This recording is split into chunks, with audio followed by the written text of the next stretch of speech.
क्योंकि महाराज याद रखो, जो स्त्री अपने पति से अपने लिए किसी के आगे हाथ फैलवा दे,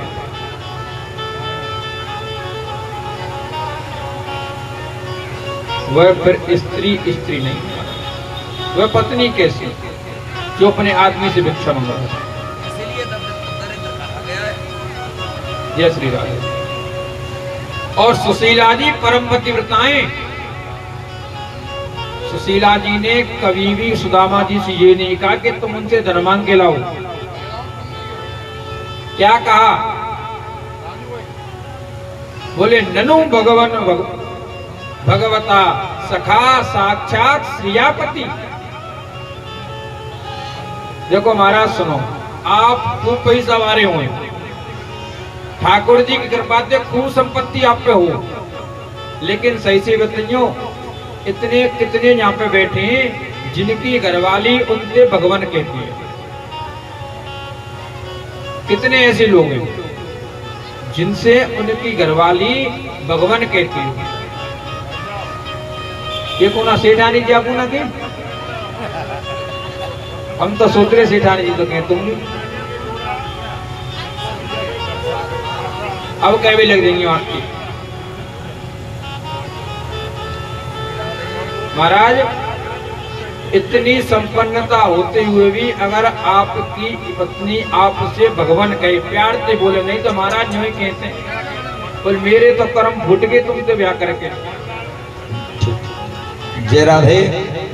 बुलवा के बिहारी लाल की। मथुरा कैटर्स मोहनलाल जी और दिनेश भाई, उनकी तरफ से एक बाटला, सिलेंडर नहीं समझेंगे, बाटला समझेंगे, हाँ जी, एक बाटला सेवा। और जो कल हवन में जो जोड़ा बैठेंगे, जो यजमान है, जितने भी, सबके लिए बाल भोग की मतलब पूजन व्यवस्था सुबह, क्योंकि लेट नहीं होना है, आना है कहीं टाइम से। सवेरे 8 बजे पूर्णाहुति, और नहीं रात को, शाम को है भंडारा, तो शाम को भंडारा है, खूब नॉन पियो, आज से ही पियो, ठीक है महाराज। आदमी कितनों पढ़ो लिखो हुए, भैया ने की एक बात करी, हमारे में तो बुद्धि ना, ये समझ में ही नहीं आ रहा है तो क्या होगा? हमें तो पागल मिल गो, क्या है महाराज, डीए में जाए राजू भाई पूरे जिला चला रहे है, लेकिन घरवारी नहीं कहेगी जा में तो नहीं को बुद्धि ना है, ऐसा ही है ना। सीताराम। जय श्री राम।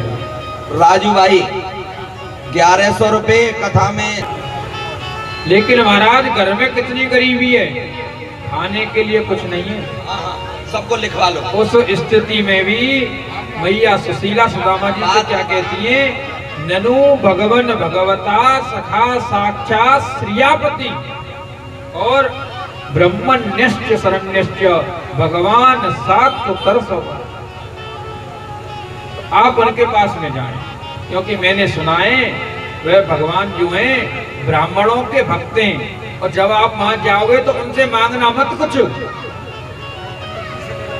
आप जब लौट करके आएंगे तब आपको दान देंगे। महाराज मांगने से भीख मिलती है, दान मांगने से नहीं मिलता। मांगने से क्या मिलती है? भीख। दान तो बिना मांगे मिलता। तो आपको दान देंगे, और दान में क्या देंगे? दास्यन्ति द्रवणम भूरि सीदते ते कुटुम्बिने। जब आपको दान देंगे, उस दान से हमारा परिवार का भरण पोषण होगा। लेकिन सुदामा जी कहते हैं, बोले देवी इतने दिन के बाद में अपने सखासे में मिलने जाऊं तो खाली हाथ चला जाऊं? मैं तो नहीं जाऊंगा खाली हाथ, मैं खाली हाथ नहीं जाऊंगा, क्योंकि महाराज कुछ जगह ऐसी है ना, खाली हाथ कभी मत जाओ। कौन सी जगह? एक तो मंदिर में खाली हाथ मत जाओ, एक अपने गुरु जी के यहाँ खाली हाथ मत जाओ, और एक अपने मित्र के यहाँ खाली हाथ मत जाओ, और एक ससुराल में। और महाराज ससुराल में तो एक चीज नहीं, कम से कम 2 चीज लेके जानी चाहिए। टेंशन मत करो, ससुराल में तो सोचो ही मत, लिफाफो तैयार करो, माँ तो 500 रुपया की मिठाई 1100 बिकेंगी, टेंशन मत लो। ससुराल में आऊं तो बिल्कुल चिंता करने की जरूरत ही ना है, खूब लेके जाओगे। इतने लेके जाओगे ससुरालिया खुद कह दें भले मेहमान कम ला करो। बोलो राधे राधे।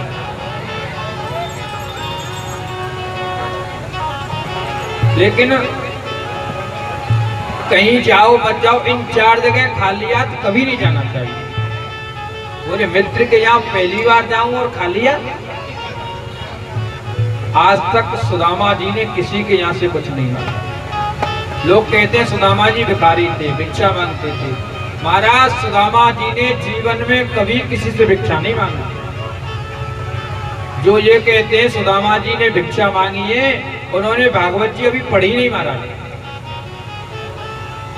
सुदामा जी तो अकिंचना नाम ही धनम सिलोंचनम, केवल सिलोंच वृत्ति से रहते थे। सिलोंच वृत्ति जानते हैं? जब खेत कट जाते हैं ना, खेत, और खेत कटने के बाद में जो खेत में से फसल उठ जाती है, उसके बाद में कुछ डरा रह जाता है, उसको बीना जाता है, उसको कहते हैं सिल। और जब मंडियों में जो गेहूं जाते हैं, और आप मंडियों में जाकर के देखना, जब मंडियों में फसल बिक जाती है और उसमें भी कुछ दाने डरे रह जाते हैं, उनको जो पल्लेदार होते हैं वो इकट्ठा करते हैं अपने लिए, उसको कहते हैं उंच।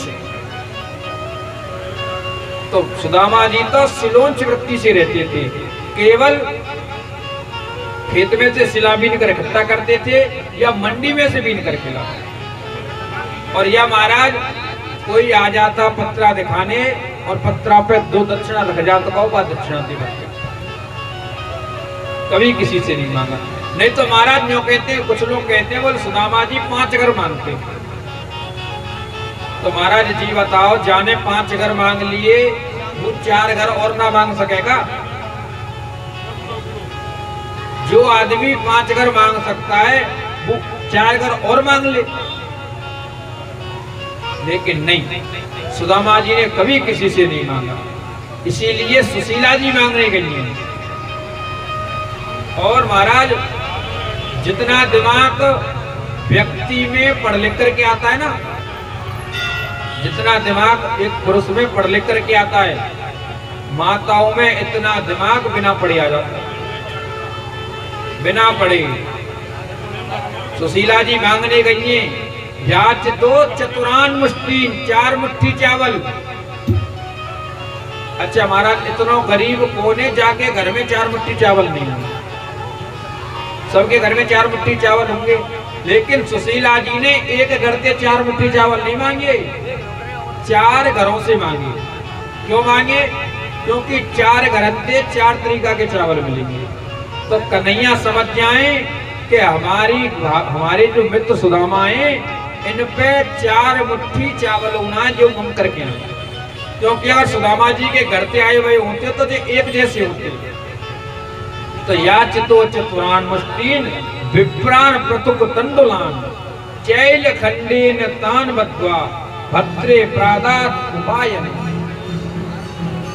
लेकर के सुदामा जी चले और सुशीला ने एक संदेश भिजवाया है कि 1 मास 2 पाक में 2 एकादशी होए और सो प्रभु दीन दयाल ने नित्य प्रतिदिन। सुदामा जी चले और भगवान का तो नियम ही है महाराज, जो तू आवे 1 पग मैं आऊं पग। भगवान योग माया को आदेश देते हैं, बोले योग माया जाओ और मेरे सोते हुए मित्र को उठा करके ले आओ। सोते हुए मित्र सुदामा को योग माया के माध्यम से द्वारका में बुला लिया है। सुदामा जी कहाँ के रहने वाले थे, जानते कि नहीं जानते?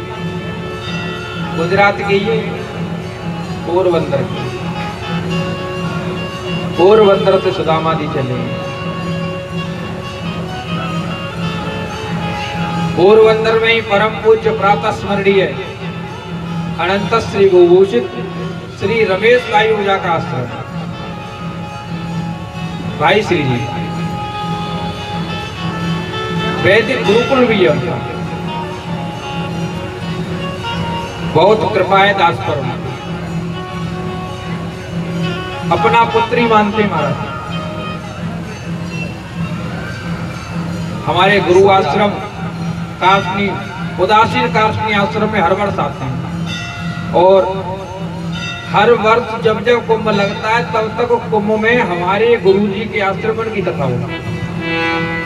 हमारे महाराज जी को अपना गुरु मानते हैं। परम पूज्य प्रातः स्मरणीय अनंत श्री विभूषित काशनी पीठाधीश्वर श्री गुरु शरणानंद महाराज।